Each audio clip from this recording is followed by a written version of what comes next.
Contrast paint can be used to make your miniatures look fantastic in a variety of different ways. We can use the paint straight from the pot to base coat, shade and highlight our miniatures at the same time, or we can thin them down and apply them as shades to achieve some really cool effects. Some of the paints are quite translucent, while others are much more pigmented. This makes them fantastic paints and a great addition to any painter's toolkit. When we're using contrast paint, it's best to use an undercoat that works really well with these paints. We'd recommend Grey Sear, Wraithbone or White Scar. It's up to you which one you choose. They'll all make your contrast look slightly different. For example, if you use Wraithbone as your undercoat, your paint will have a warmer tone. However, if you used White Scar, the final result will be colder and brighter. And Grey Sear is a really good middle ground. So the first way what we'll show you is by taking contrast paint straight from the pot. We'll be starting out with an undercoat of Wraithbone in order to achieve a slightly warmer effect. And we're going to be painting this entire Plague Bearer using Plague Bearer flesh. Give the paint a really good shake to make sure it's properly mixed. And then, using a medium shade brush, we dip straight into the pot and load up our brush. We're using a larger brush here as this helps to avoid brush strokes. We just need to add some paint to the palette to control how much is on our brush as we don't want to overload it. Contrast paints are quite runny and they can quickly run out of control on a miniature. When you're using contrast, it's also important to make sure that there's no excess water in the bristles of your brush. This could dilute the paint and make it too watery, which would result in it not settling correctly on our miniatures. Now the key with contrast paint is to apply it heavily and neatly. While the paint is wet, we can move it around and this is how we get the best results. Work in small sections on your model. This will avoid any marks on the flat surfaces as the paint starts to dry.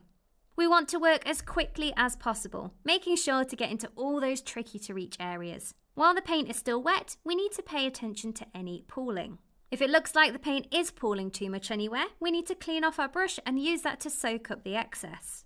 If we do leave it to pool too much in those recesses, we won't quite get the finish that we're looking for.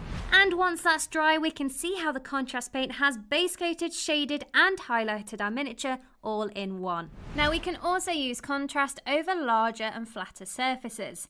This will look a bit different to a model painted in base, layer and shade paints, but it will still look awesome and using contrast can really speed up the painting process. This allows us to get great looking miniatures on the gaming table in no time at all. For this example, we've got a Space Marine Terminator undercoated in White Scar, and this time we'll be using Imperial Fist contrast paint. We apply the paint in just the same way, remembering to apply it heavily and neatly while making sure to control that excess pooling.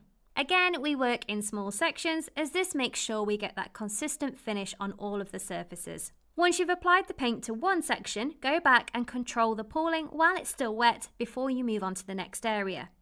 Try to section off your miniature where there are natural lines or divisions between sections. This again helps to prevent an inconsistent finish.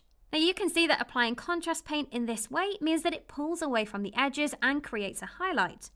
This also adds depth to all those recesses. Before you know it, you'll have some awesome looking Terminator armor. And now you've seen how we can apply contrast paint to those larger and flatter surfaces, you can go away and apply this to loads of different miniatures, making them look awesome on the gaming table in no time at all. So, as we mentioned before, contrast is super versatile. We've painted in the silver details on our Namati Thrall here using Iron Hand steel, and we'll be using Frost Heart over these areas. By thinning the paint down with contrast medium, we can use it as more of a shade. This tints the flat surfaces and adds depth to the recesses at the same time. So we're going to start off by adding 2 parts contrast medium to our palette. Then clean off your brush and dry it off, then we'll add 1 part Frost Heart and mix all of that together. When we mix this together, we see that the paint flows better and it's more translucent. So that when we apply this to the silver, we get this really cool blue effect over the metal. And there we have it. Now you know all about contrast paint and how to use it to make your miniatures look awesome. These paints are such a versatile part of the Citadel colour paint range and we hope you have fun experimenting with them. If you'd like more help with your Warhammer painting journey, check out our other Painting Essentials videos. These are packed full of tips that will really help you along. And with that, we hope you've enjoyed the video and we'll see you next time. Bye!